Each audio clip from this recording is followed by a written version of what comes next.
അറിഞ്ഞോ ആ തെക്കേടത്തെ മാധവന്റെ മോൻ ഒരു 40 വയസ്സുകാരിയെ കെട്ടിയെന്ന്? 40 വയസ്സുകാരിയോ? ആ ചെറുക്കന് 30-നകത്തല്ലേ പ്രായം? ഹുവ് 27 മറ്റോ ആണ്. എന്താണെന്നൊന്നും അറിയില്ല.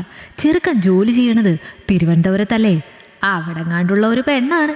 രണ്ടും കൂടി പ്രേമമായി രജിസ്റ്റർ വിവാഹം ചെയ്തെന്ന് ഇപ്പോതേ മാധവനെ വിളിച്ചറിയിച്ചു.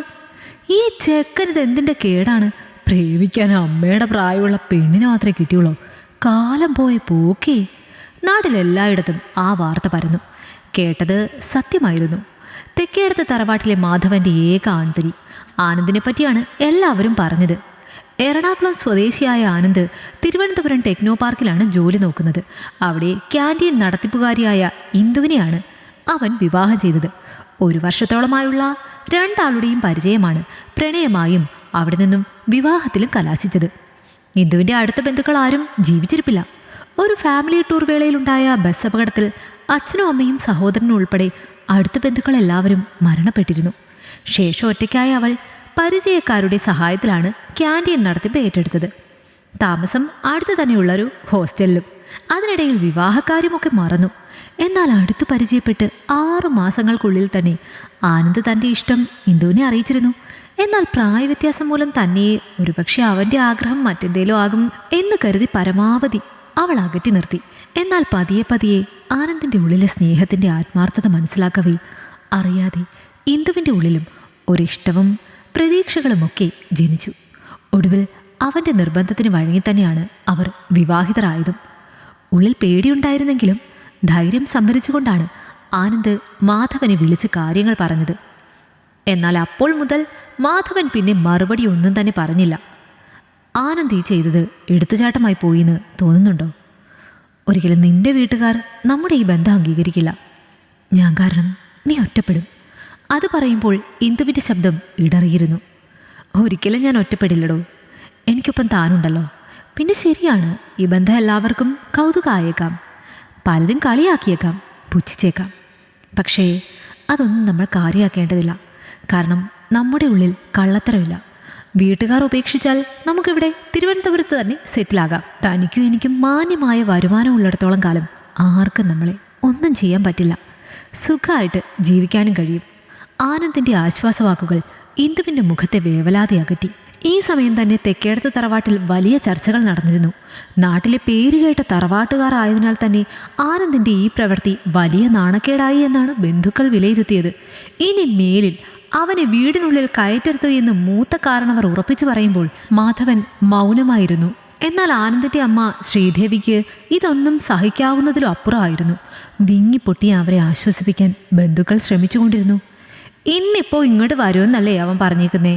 അവളെ ഉപേക്ഷിച്ചിട്ടാണെങ്കിൽ വീട്ടിലേക്ക് കയറ്റിയാൽ മതി. മാധവ, നീ കേൾക്കുന്നുണ്ടോ ഞാൻ പറയുന്നത്? മൂത്ത കാരണവർ കടുത്ത വാശിയിലായിരുന്നു. എന്തായാലും ഉച്ച കഴിഞ്ഞ് എത്തുമെന്നല്ലേ പറഞ്ഞത്? നമുക്ക് വെയിറ്റ് ചെയ്യാം. ഇന്ന് 2-1 ഉറപ്പിച്ചിട്ട് പോകാം ഇവിടെ നിന്ന്. ശ്രീദേവിയുടെ സഹോദരൻ സതീശനും കടുത്ത വാശിയിൽ തന്നെയായിരുന്നു. സമയം പിന്നെയും നീങ്ങി. ഉച്ച കഴിഞ്ഞ് 4 മണിയാകവേ ആനന്ദും ഇന്ദുവും തറവാട്ടിന് മുന്നിലെ ഗേറ്റിനരികിലെത്തി. ഇന്ദുവിന് ധൈര്യം പകർന്നാണ് കൊണ്ടുവന്നതെങ്കിലും അച്ഛൻ്റെ പ്രതികരണം എന്താകുമെന്നതിൽ ആനന്ദ് വല്ലാതെ ഭയന്നിരുന്നു. ദേ വന്നു അസത്ത്, ആ മൂദേവിയെ കൊണ്ട്. ബന്ധുക്കളിൽ ആരോ വിളിച്ചു പറഞ്ഞത് കേട്ട് ആദ്യം പുറത്തേക്ക് വന്നത് സതീശനാണ്. പിന്നാലെ മാധവനും ശ്രീദേവിയും മറ്റു ബന്ധുക്കളും. ഇതിപ്പോ കൊള്ളാം. ശ്രീദേവിയും അവൻ്റെ കെട്ടിയോളെയും കണ്ടിട്ട് ഒരേ പ്രായമാണെന്ന് തോന്നുന്നു.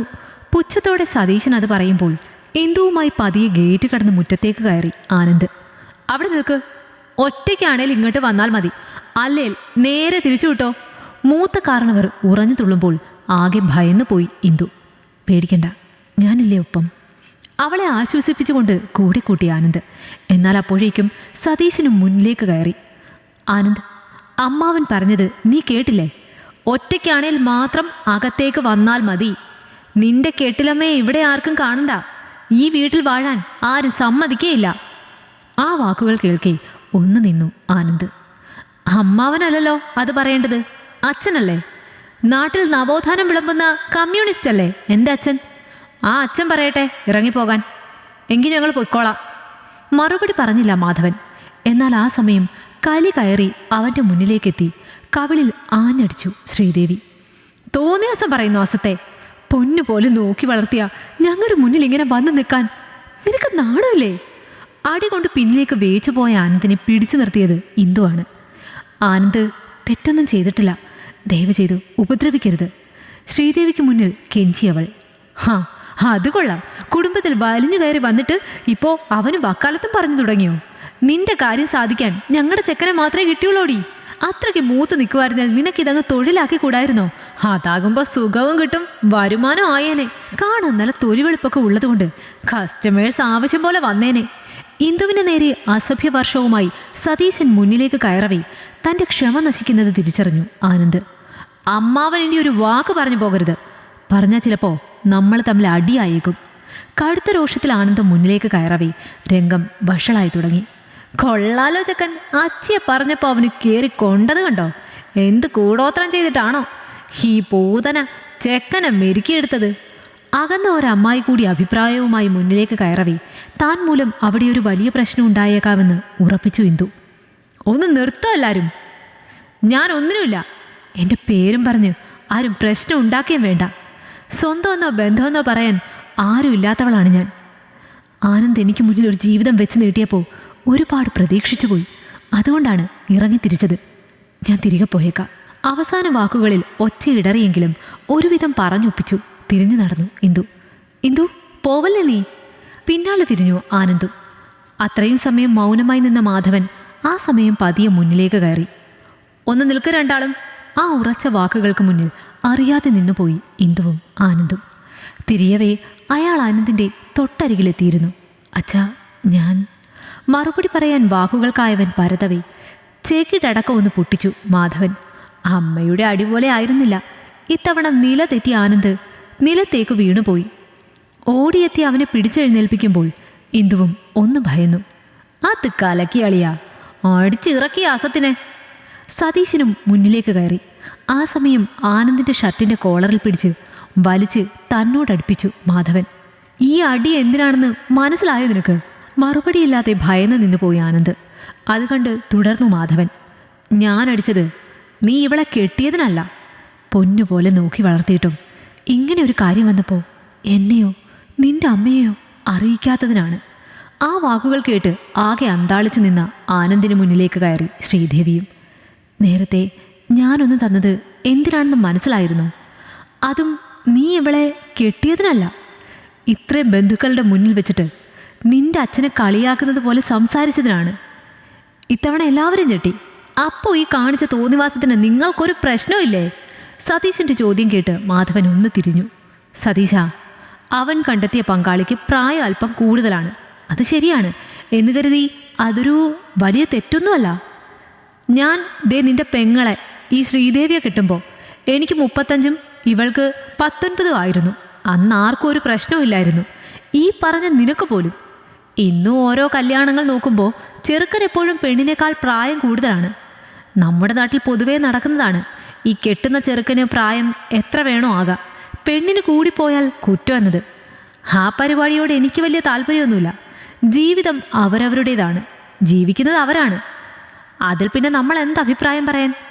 അവൻ അവളെ ഇഷ്ടമായെങ്കിൽ അവർ ഒന്നിച്ച് ജീവിക്കട്ടെ, അത് തന്നെ നല്ലത്.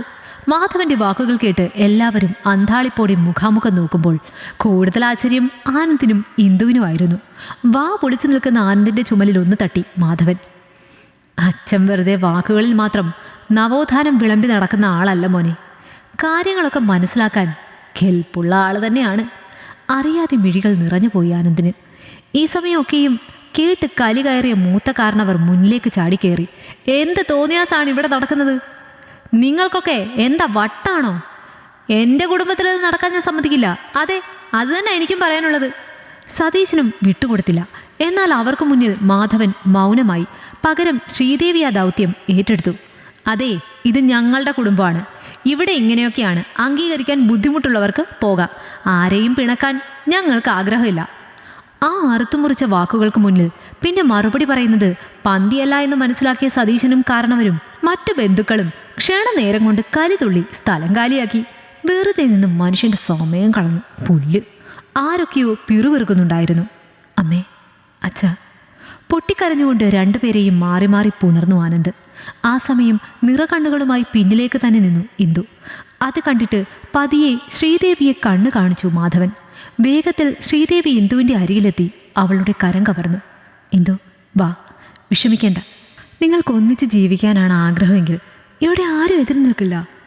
ഇനി ഇത് നിന്റെ കൂടി വീട് തന്നെയാണ്. സന്തോഷത്തോടെ അവർ വീടിനുള്ളിലേക്ക് കയറുവാൻ തിരിഞ്ഞപ്പോഴേക്കും വീട്ടുജോലിക്കാരി കത്തിച്ച നിലവിളക്കുമായി എത്തി. ശ്രീദേവി ചേച്ചി, ഈ വിളക്ക് അങ്ങോട്ട് കൊടുത്തേ. ആദ്യമായി വീട്ടിലേക്ക് കയറുമല്ലേ? അത് കണ്ട് സന്തോഷത്തോടെ ആ വിളക്ക് വാങ്ങി ഇന്ദുവിന് നൽകി ശ്രീദേവി.